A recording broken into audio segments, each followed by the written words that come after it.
Since it first debuted in Operation Burnt Horizon, the Super Shorty has become probably one of the most iconic weapons in Siege, whether it's just being generically useful or making some of the greatest plays of all time. Easy factor at all. He does not have the Nitro still to confirm the easy kill. Oh, what is this? There's no way that Leon's going to be able to read into this. Maybe he has. No, he's noticed it. The nade goes in. It's going to impact. It should connect, but no, not in time. The Super Shorty is definitely considered a good gun, but I wanted to find out if it's any good as, you know, a weapon. It actually does a decent amount of damage provided you're up close.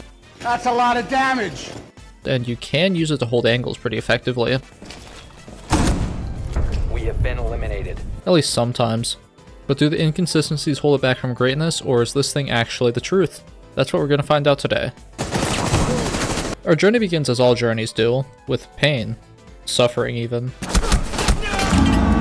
You see, the Super Shorty is quite aptly named, as its range is about the same length as my attention span. And barring some really odd cases where you randomly one-shot someone from across the room, you need to know what you're getting into before you pull it out. The CA-87 focus fire, this is not, but that doesn't mean it's unusable. After playing for a bit, I got better at using the map geometry to make sure I was as close as possible to the enemies before I peeked them. This worked reasonably well, and my KD started to rise faster than the sea levels due to climate change. But hold on one second, wouldn't that mean the Super Shorty is viable? I mean, if you can go positive with it in Team Deathmatch, it must be solid, right? Well, no, that's not necessarily the case. Realistically, you can go positive with pretty much anything in Team Deathmatch. Like, I've seen people go positive with the Bailiff. If you can do that, you can do anything. To get a real idea of the Super Shorty's effectiveness, we're gonna need to play some real man Siege. Hostage quick match. Okay, so I go into unranked, and my plan was to just play the rounds normally and just pull out the Super Shorty when I need to get into a close quarters gunfight. Okay, so I may have been talking the entire last round thinking I was recording, despite never hitting the start recording button, which was not great, but it's fine, nothing happened. I entered the map and got swung by a warden. So right now my plan is to just play normally. I don't want to do anything crazy, but then whenever I get into a close range engagement, just pull out the Super Shorty and yeah, and then see what happens. Now I can come in with, okay.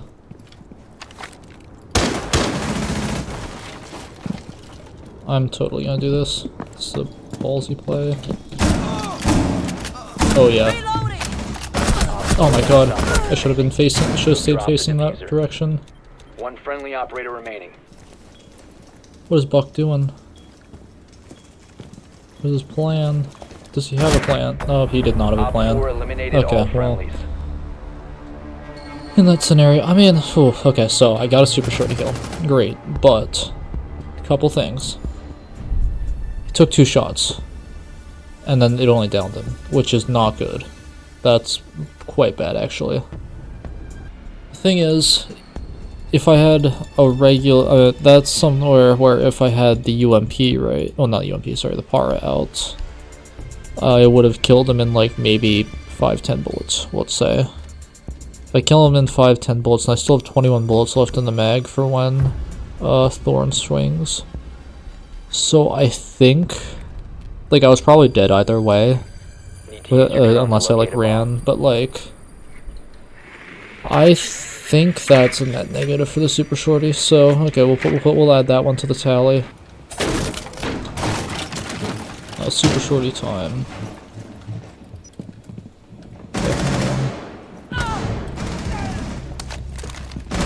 Four last operator standing.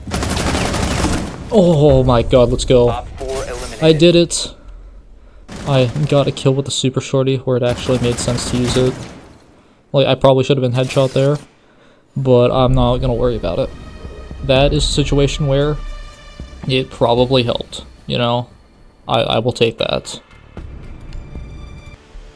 I guess also, actually, another thing about the Super Shorty is that it probably has some sort of a humiliation factor to it too. Like, I mean, if you die to like the Para, then whatever. I mean, you died to a good weapon, but like if you die to the Super Shorty, like that's just kind of sad.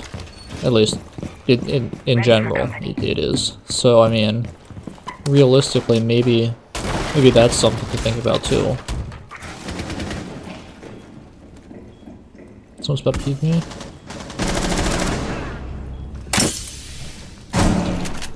Oh my god. We got another helpful situation. Okay, maybe I lied. Maybe Canal's the perfect map for this. As you're playing up here, it's not bad. Well, that's just me missing my shot, honestly. I really don't have anything else to say about that.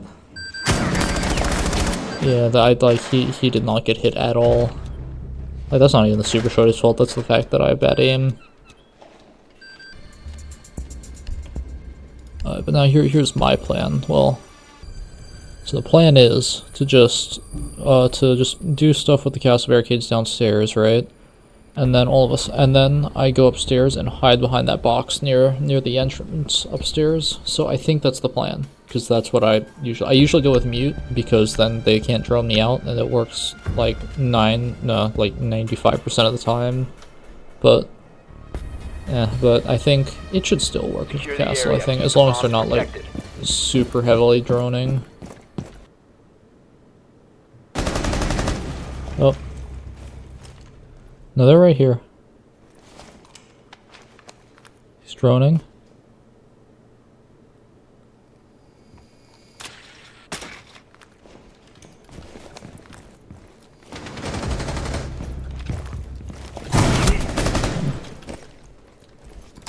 Oh, I'm better. Loading mag. One op 4 remaining. Oh, I'm actually just better. Op 4 Oh my god, see, that's the power of someone playing in that position. You just get multiple free kills, and it's great. I guess Finka wasn't really free. She was just 1 HP, but still, you get my point.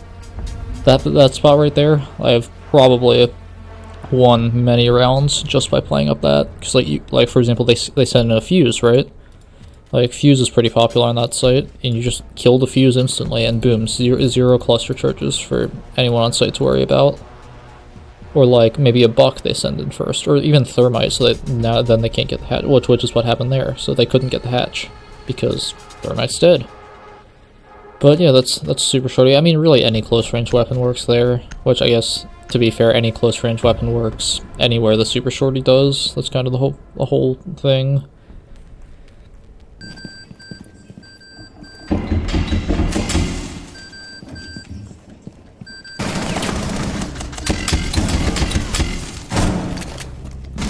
That, see, there, right there.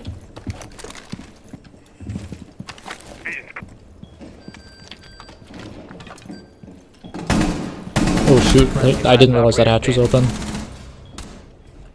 Come on, he can clutch up. Unless he was on site, that was diffuser too, he got. Down to 15 seconds. Oh. 10 seconds to go. Yo, he's better. Oh, that's it. That's it. Quick editor's note here. I played more than just this match with the Super Shorty, but the audio corrupted, so the rest of them just sound like this. Time expired. Oh my god. There was another one. He was just standing back there. 5 seconds. One thing I did notice was that I was getting into less close range 1v1s than I was expecting. I didn't really think about it before this, but true 50-50 close quarters gunfights are actually reasonably rare in Siege. They mostly only happen during clutch situations, which is probably why it felt like they were much more common than they actually are. They're much more memorable than the many rounds you spend sitting on site on Oregon and just staring at the posters. Monkey. Overall, I was pleasantly surprised by the Super Shorty. It is a viable weapon, even if it is about as inconsistent as my upload schedule. It got kills that I wasn't expecting, and honestly, that's all I was hoping for. On the underrated tier list, I'd put it between VLC Media Player and the Fortnite Tactical Pistol. Anyways, I think that's going to be it for this video. As for what's next, I'm not entirely sure yet, but a Fenrir video is very much on the table. If you want to see my initial theory crafting, check my second channel, there should be a link to it in the top right. Ooh, close range Thatcher, and I have the Super Shorty. Watch this.